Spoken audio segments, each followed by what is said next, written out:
Hi everyone, I'm Vinny Laggar. Welcome back to my channel. I hope you all are doing well. I hope your study is going well. So हमने शुरू किया था class 11th chemistry का chapter number 1 some basic concept of chemistry and this is the part 7 of this chapter. I think ये last video होगा इस chapter का क्योंकि हमने 90% थ्योरी का जो पोर्शन है वो इस वीडियो के साथ हम ख़त्म करेंगे. आपके और कोई भी डाउट्स हो इस चैप्टर के रिगार्डिंग आप कमेंट सेक्शन में लिख सकते हो, मैं अलग से वीडियो बना दूंगी.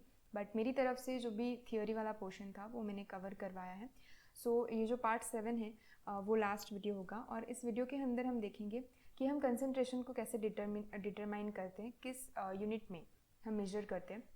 तो इसके लिए आपके सिलेबस के अंदर 4 टेक्निक दी गई है. परसेंटेज W/W यानी कि परसेंटेज वेट बाय वेट भी उसे बोलते हैं. Molarity, molality and mole fraction. ठीक है, वन बाय वन इसे देखेंगे हम. सबसे पहले देखेंगे परसेंटेज W/W यानी कि मास परसेंट. ओके, अभी मास परसेंट हम कैसे निकालेंगे.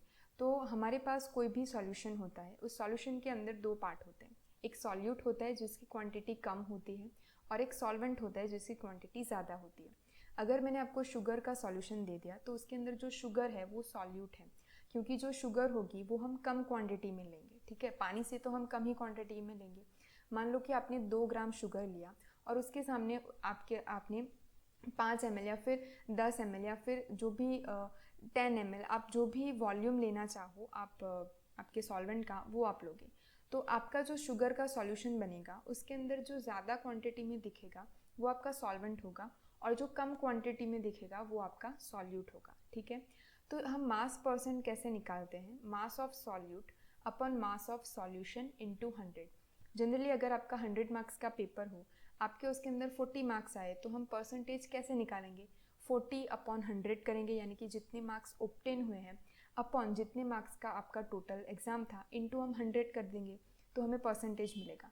सेम कॉन्सेप्ट यहाँ पे भी यूज़ हुआ है कि जितना हमारे पास सॉल्यूट है यानी कि कम क्वांटिटी है उसका हमने मास ले लिया है और मास ऑफ सॉल्यूशन जितना पूरा सॉल्यूशन बना उसका हमने मास ले लिया इनटू 100. तो ये जो फॉर्मूला पूरा है वो है मास परसेंटेज का. यहाँ पे आपको एक प्रॉब्लम आपके जो सिलेबस के अंदर टेक्स्ट बुक के अंदर दी गई है, प्रॉब्लम नंबर 1.6, कि यहाँ पे जो 2 ग्राम ऑफ सब्सटेंस ए है उसको हमने ऐड किया है 18 ग्राम ऑफ वाटर के अंदर. ठीक है, तो ये जो वाटर हो गया वो हमारा सॉल्वेंट हो गया. Calculate the mass percent of the solute. ठीक है, हमारे पास 2 ग्राम जो है सब्सटेंस ए है यानी कि सॉल्यूट है, प्लस हमारे पास 18 ग्राम ऑफ वाटर है यानी कि सॉल्वेंट है. तो अगर हम इन दोनों के वेट को प्लस करेंगे तो हमें सॉल्यूशन का मास मिलेगा. समझ आया. सॉल्यूट का मास ऊपर रखना है, सॉल्यूशन का मास नीचे रखना है. मास ए यानी कि ए का जो मास है वो 2 ग्राम हमने ऊपर रख दिया. सॉल्यूशन का मास हमने कैसे कैलकुलेट किया, सॉल्यूट प्लस सॉल्वेंट यानी कि 2 प्लस 18. तो ये हमारा आ गया सॉल्यूशन का मास इनटू 100. सो 2 अपॉन 20 यानी कि 18 प्लस 2 इज इक्वल टू 20 होगा इंटू 100. तो अगर हम इसे कैंसिल आउट करेंगे और कैलकुलेट करेंगे तो हमें 10% जो है वैल्यू मिलेगी. तो बहुत ही सिंपल सी चीज़ है. सॉल्यूशन, सॉल्यूट, सॉल्वेंट आपको पता होना चाहिए, सिंपल याद रख सकते हैं, सॉल्यूट का मास अपॉन सॉल्यूशन का मास. चलिए, नेक्स्ट इज मोल फ्रैक्शन. अभी मोल फ्रैक्शन हम कैसे कैलकुलेट करते हैं. किसी भी एक पर्टिकुलर मान लीजिए कि हमारे पास जो सॉल्यूशन है उसके अंदर ए बी सी ऐसे 3 जो है वो एलिमेंट है. अगर हमें किसी एक एलिमेंट ए का मोल फ्रैक्शन चाहिए तो हम इसे लिखेंगे काई ए. ये जो x नहीं है ये है काई. सो काई ए मतलब कि जो ए एलिमेंट है उसका मोल फ्रैक्शन हम लिख रहे हैं. ठीक है, कैसे लिखेंगे, ये उसका फॉर्मूला है n is equal to mole. So mole of A, कितने मोल ए प्रेजेंट है, ए एलिमेंट के कितने मोल प्रेजेंट है आपके सॉल्यूशन के अंदर वो लिखेंगे अपॉन जो टोटल मोल होंगे वो हम लिख लेंगे. फॉर एग्जांपल यहाँ पे मैंने एक एग्जांपल लिया है कि 2 mole of NaCl, 4 mole of H2O and 3 mole of H2SO4 in a mixture. एक मिक्सचर के अंदर आपको ये अलग अलग मोल दिए गए हैं, 2 मोल, 4 मोल और यहाँ पे 3 mole. If I want to calculate mole fraction of H2O in this mixture, ये जो पूरा मिक्सचर बनेगा मुझे H2O के मोल फ्रैक्शन निकालने हैं, तो मैं क्या यूज़ करूँगी कि H2O के जितने भी मोल दिए गए हैं यानी कि 4 हमने यहाँ पे लिख दिए upon total mole, number of total mole यानी कि 2 प्लस 4 प्लस 3, तो मैंने 2 प्लस 4 प्लस 3 कर दिया. अगर आप इसे कैलकुलेट करोगे तो आपकी जो वैल्यू आएगी वो आएगी आपकी मोल फ्रैक्शन की वैल्यू ऑफ H2O। अगर आप NaCl का निकालना चाहो तो 2 अपॉन ये 2 + 4 + 3 कर दोगे। अगर आप H2SO4 का निकालना चाहो तो 3 मोल है उसके, तो 3 अपॉन 2 + 4 + 3 करोगे। So this is a simple formula of mole fraction. ठीक है, चलिए नेक्स्ट है हमारे पास मोलारिटी। बहुत ही इंपॉर्टेंट क्वेश्चन मोलारिटी मोलालिटी से आते हैं। Normality formality are also a term जो आपको नेक्स्ट हायर स्टैंडर्ड में पढ़ने को मिलेगी, वो भी हम कंसनट्रेट को डिटरमाइन करने के लिए यूज़ करते हैं। अभी हम देखेंगे मोलारिटी। तो मोलारिटी हम किसे बोलेंगे? मोलारिटी को सबसे पहले तो हम कैपिटल M से डिनोट करेंगे, ठीक है, क्योंकि हम नेक्स्ट जो मोलालिटी देखने वाले हैं उसे हम स्मॉल m से डिनोट करते हैं। ये एक रूल है, मोलारिटी अगर हो तो हम उसे कैपिटल M से ही डिनोट करेंगे। तो number of moles of solute, वापस हमें सॉल्यूट जो है उसके हमें मोल लेने हैं। Volume of solution in litres, अभी सॉल्यूशन जो है उसका हमें वॉल्यूम लेना है, वो भी लीटर में, उसका हमें मास नहीं लेना है, उसका हमें वॉल्यूम लेना है, किसमें? लीटर्स में। तो मोलारिटी की डेफिनेशन क्या हो जाएगी कि number of moles of solute present in 1 litre of the solution. ठीक है, for example 1 molar of HCl अगर हम कंसिडर करें तो उसके अंदर 1 मोल HCl प्रेजेंट होगा, किसमें? 1 लीटर ऑफ द सॉल्यूशन में। ठीक है, यहाँ पे जो वॉल्यूम ऑफ सॉल्यूशन होगा वो 1 लीटर होगा, और जो नंबर ऑफ मोल है यानी कि HCl जो हमारा सॉल्यूट प्रेजेंट है उसके जो मोल है वो 1 मोल प्रेजेंट होंगे। यहाँ पे हमने एक एग्जांपल के तौर पे लिया है कि मोलारिटी आपको कैलकुलेट करनी है 6 mole of NaOH in 3 litre of water. ठीक है, तो यहाँ पे हम क्या करेंगे, 6 हमें दिया गया है NaOH। ठीक है, तो NaOH यहाँ पे हमने 6 मोल इसके लिख दिए, अपॉन ये जो लीटर हमने वाटर जो है, मतलब कि जो हमारा सॉल्यूशन बनेगा वो पानी में बनेगा, तो उसका जो वॉल्यूम है हमें 3 लीटर दिया गया है, तो हम यहाँ पे 3 लिख देंगे इज इक्वल टू 2 मोलर। 3 2 6 हो जाएगा, तो ये हमें 2 मोलर उसकी वैल्यू मिलेगी।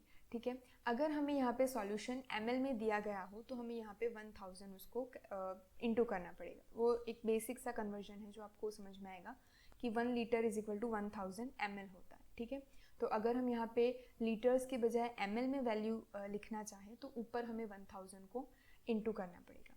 अभी मोलारिटी का एक सबसे बेसिक जो है वो एक इक्वेशन है, ये वो आपको याद रखना है, m1v1 is equal to m2v2। अगर आपको किसी एक सॉल्यूशन की मोलारिटी दी गई है m1, उसका वॉल्यूम भी आपको v1 दिया गया है, और आपको ये बोले कि ये जो मोलर सॉल्यूशन है m1 मोलर सॉल्यूशन है, उसमें से आपको किसी m2 मोलर सॉल्यूशन बनाना है, तो आप कितना वॉल्यूम यूज़ करोगे, कितना वॉल्यूम आप यूज़ करोगे। फॉर एग्जाम्पल यहाँ पे आपको ये बोला गया है कि 0.2 मोलर सॉल्यूशन आपको बनाना है फ्रॉम 3 मोलर सॉल्यूशन।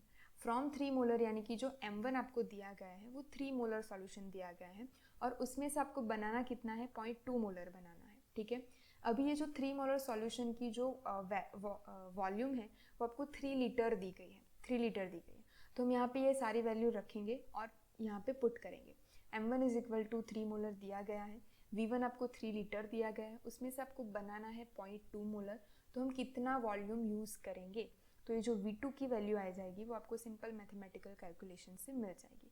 तो ये एक इक्वेशन है जो आपको एग्जाम पॉइंट ऑफ व्यू से याद रखना है। MCQ के अंदर 1 मार्क के अंदर जनरली इस इक्वेशन से क्वेश्चन आएंगे। ठीक है, चलिए नेक्स्ट लास्ट देख लेते हैं हम मोलालिटी को। सो मोलालिटी जो है वो बहुत ही सिंपल है, इसे हम स्मॉल m से डिनोट करते हैं। यहाँ पे भी हम number of moles of solute ही लिखेंगे, लेकिन जो सॉल्वेंट है वो हम लेंगे किलोग्राम में, और उसका जो है मास लेंगे हम। पिछले स्लाइड में हमने जो वॉल्यूम ऑफ सॉल्यूशन लिया था, क्या लिया था हमने? सॉल्यूशन लिया था। यहाँ पे सॉल्यूट है, यहाँ पे पूरा सॉल्यूशन जो है उसका हमने वॉल्यूम लिया था, किस में लिया था? लीटर में दिया था। जबकि मोलालिटी के अंदर हम सॉल्वेंट को यूज़ करते हैं, नॉट सॉल्यूशन, हम यूज़ करते हैं सॉल्वेंट। ठीक है, और उसका भी हम मास लेते हैं, किसमें? किलोग्राम में लेते हैं। तो आपको एग्जाम के अंदर नंबर ऑफ मोल्स दिए होंगे सॉल्यूट के, और जो सॉल्वेंट होगा उसका मास आपको किलोग्राम में दिया होगा। अगर नहीं दिया है तो आपको कन्वर्ट करना पड़ेगा, 1 किलोग्राम इज इक्वल टू 1000 ग्राम। ये जो एक सिंपल कन्वर्जन का फॉर्मूला है उससे आप कन्वर्ट कर सकते हो। तो ये हो गया हमारा molality percentage weight by weight कैसे हम ढूंढते हैं, और मोल फ्रैक्शन हम कैसे ढूंढते हैं। So that's it for today's video. I hope you understand this chapter very well. आपको कोई भी डाउट हो इस चैप्टर के रिगार्डिंग आप मुझे कमेंट सेक्शन में लिख सकते हो. I will definitely make a video on it. अगर आप लोगों के कमेंट आएंगे कि इस चैप्टर के न्यूमेरिकल्स जो है वो सॉल्व करवाइए, तो वो वीडियो में डाल दूँगी. अदरवाइज़ ये वीडियो थियोरिटिकली पोर्शन जो है वो हमने 90 to 99% कंप्लीट करवाए हैं. I hope you understand this chapter. And अब नेक्स्ट वीडियो से हम नया चैप्टर शुरू करेंगे which is your chapter number 2. So I hope आपको द स्टाइल ऑफ टीचिंग अच्छी लगी होगी. मिलते हैं नेक्स्ट वीडियो के अंदर. Till then stay happy, stay positive.